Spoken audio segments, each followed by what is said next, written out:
बानी पीटीआई की रिहाई करवानी है तो उसके लिए पाकिस्तान तहरीक इंसाफ ने एक मरतबा फिर से ऐलान किया है कि वो एक जलसा करेंगे मतदान के बाद मान सहरा में भी। और ये सिर्फ एक जलसा नहीं होगा बल्कि जलसों की एक सीरीज होगी, इसमें रैलियां भी बहुत ज़्यादा होंगी।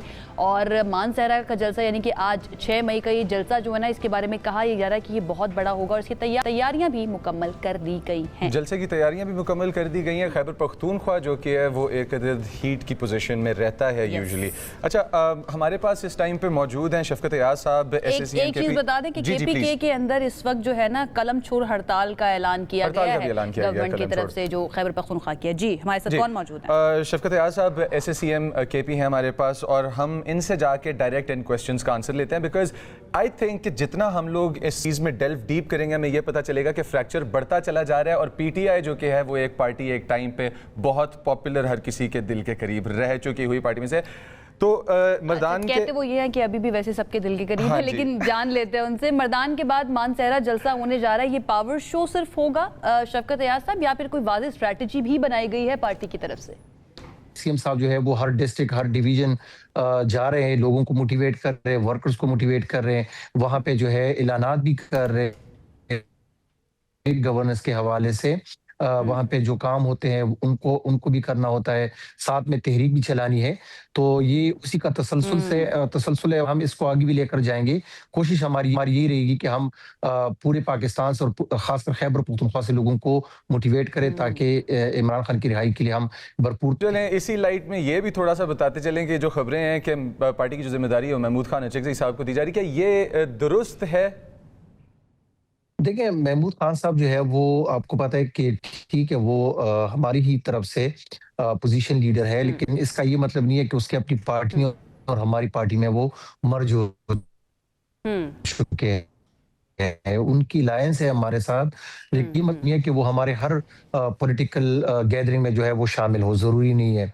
पहली बात। दूसरी बात ये है कि अल्लामा राजा नासिर साहब और अचकज़ई साहब को मुज़ाकरात का इख्तियार दिया गया है कि वो मुज़ाकरात जो है वो करेंगे।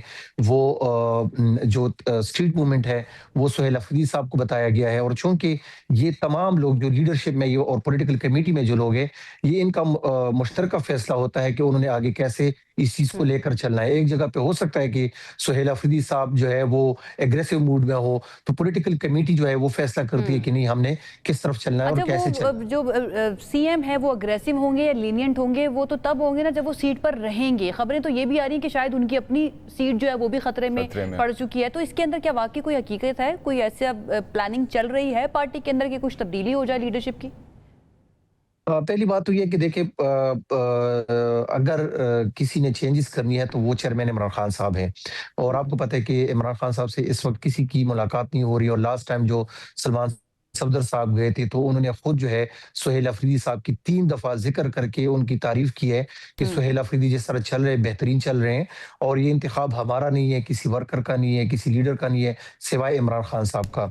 अगर तब्दीली करनी भी है तो वो इमरान खान साहब करेंगे। और इस वक्त मेरे ख्याल से सुहेल अफरीदी साहब बहुत तरीके के साथ चल रहे हैं। वो लोग जो इल्जाम लगा रहे थे कि शायद ये तसादुम की तरफ जाएंगे, ये शायद जो है उनकी पामाली करेंगे, ये आईन को तोड़ेंगे, कानून को तोड़ेंगे, आपने देखा कि वही सुहेल अफरीदी जो है वो उसी इक़दार पे चल रहे हैं। वो जो कबाइलियों का है, जो पुख्तूनों का है, उन्होंने दिखा दिया है कि हमने पाकिस्तान के साथ चलना है। शफकत साहब, आपने बड़ी इंपॉर्टेंट इंसाइट दी है। सबसे पहले सुहेल अफरीदी साहब वाली मुझे लग रहा है दी है, मुझे तो लगता है कि उन्होंने डॉज ही किया है, सुनने वाले का कान होना चाहिए। अच्छा, मुझे ऐसा लगता है कि हमारे ज्यादातर पॉलिटिशियंस जो है ना वो क्वेश्चंस को ऐसे डॉज करते हैं कि अक्सर एंकर्स को पता भी नहीं चलता कि उन्होंने सवाल को डॉज कर दिया। और ये मैं सबूत के साथ कह रही हूँ क्योंकि हमारे साथ एक ऐसी पर्सनालिटी मौजूद है जो एक्सपर्ट है इसके अंदर। इख्तियार वली खान साहब हमारे साथ मौजूद है। इख्तियार साहब, ये देखें, आयशा आपको कह रही हैं कि आप एक्सपर्ट हैं क्वेश्चन डॉज करने में। मैं नहीं मानता, लेकिन आपको पता नहीं लगने देंगे, वो ये गारंटी है। यानी कि मैं उनके झांसे में आ जाता हूँ, ये गारंटी है कि वो पता नहीं लगने देते हैं। बहुत शुक्रिया इख्तियार वली खान साहब हमें ज्वाइन करने के लिए। शफकत अयाज साहब जो हैं उनकी गुफ्तगू आपने भी सुनी होगी, वो कह रहे हैं कि ऐसा कुछ नहीं है कि पार्टी के अंदर कोई तब्दीली की कोशिश की जा रही है या सुहेल अफरीदी को तब्दील किया जाएगा। 3 दफा बानी PTI ने उनकी तारीफ की है लास्ट टाइम जब मुलाकात हुई उनके वकला से। आपका क्या ख्याल है, ऐसा है कुछ, स्पेशली जब खैबर पख्तूनख्वा के अंदर कलम छोड़ हड़ताल भी चल रही है? बिस्मिल्लाहिर्रहमानिर्रहीम। बहुत शुक्रिया आयशा। Thank you Muzammil Ali Khan. और आयशा, आप जितनी मेहनत करती हैं आप सवाल बनाने में, जी हम बहुत थोड़ी सी मेहनत करते हैं उसका जवाब ढूंढने में। फिर भी अगर आप उसको डॉज करना कहती है तो मैं क्या कह सकता हूँ। लेकिन बहरहाल जी जहाँ तक बात है सुहेल अफरीदी की, तो उनको कलम छोड़ने की जरूरत ही क्या है? कौन से हाथ में उनके कलम था? अक्टूबर में आए हैं, वजीर आला बने हैं, और अक्टूबर, नवंबर, दिसंबर, जनवरी, फरवरी, मार्च, अप्रैल, ये मई शुरू हो चुका है, आधे तक पहुंच गया है। ये 5-6-7 महीनों में उनके कौन से हाथ में कलम था? लेफ्ट वाले में था, राइट में था? किसी तो वही बता अस्पताल सकते को उन्होंने बनाया यार है? साहब कमिंग इन हॉट। सर ये बताएं कि मुझे जिस तरह बताइए। से ये लीडरशिप पब्लिक को अब नजर आ रही है और आप कह रहे हैं कौन से हाथ में कलम था, आपकी इस बात का मतलब क्या है?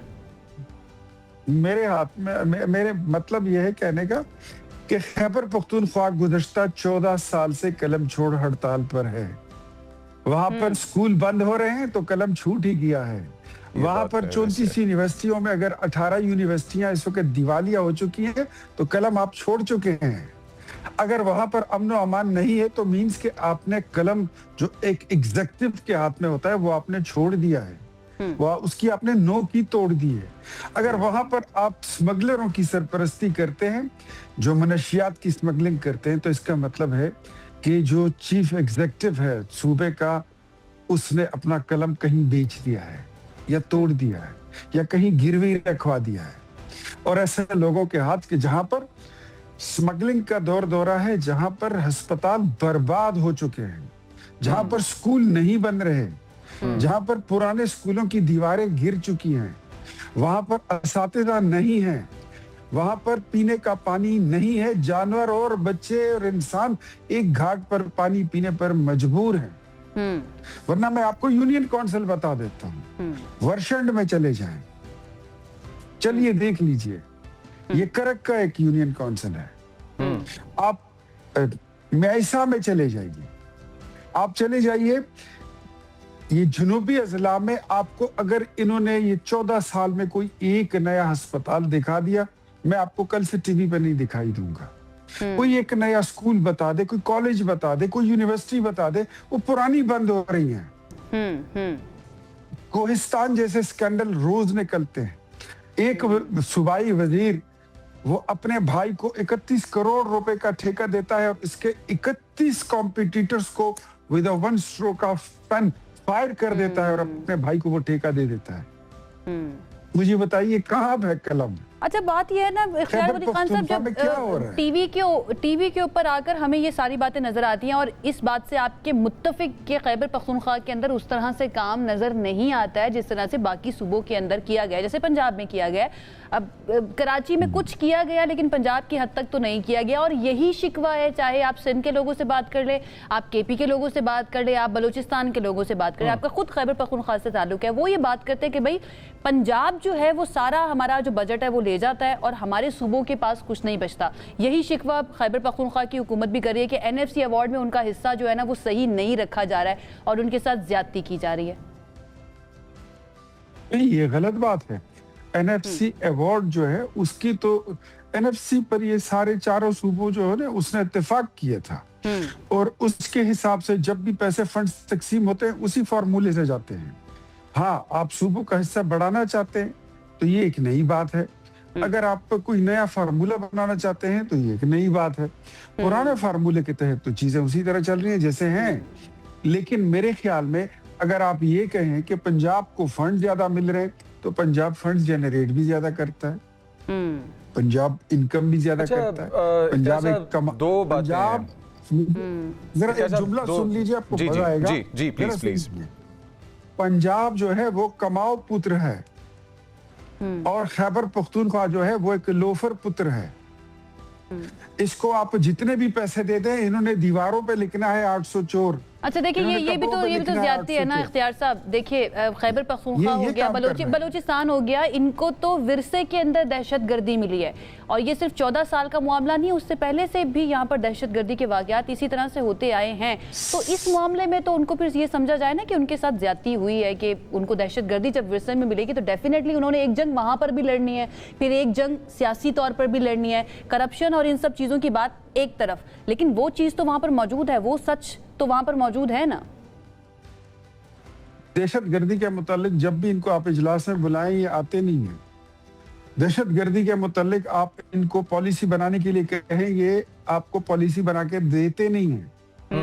ये पुलिस के साथ मिलकर दहशतगर्दों का कला कमक करने के लिए तैयार नहीं है, बल्कि दहशतगर्द तंजीमें इनको प्रोटेक्ट करने के लिए आए रोज वीडियो बयान जारी करते हैं कि पाकिस्तान तहरीक इंसाफ हमारी फेवरेट जमात है क्योंकि वो हम पर हाथ नहीं डालते। अभी रिसेंटली कोई 20-25 दिनों पहले ये रिलीज हुई थी।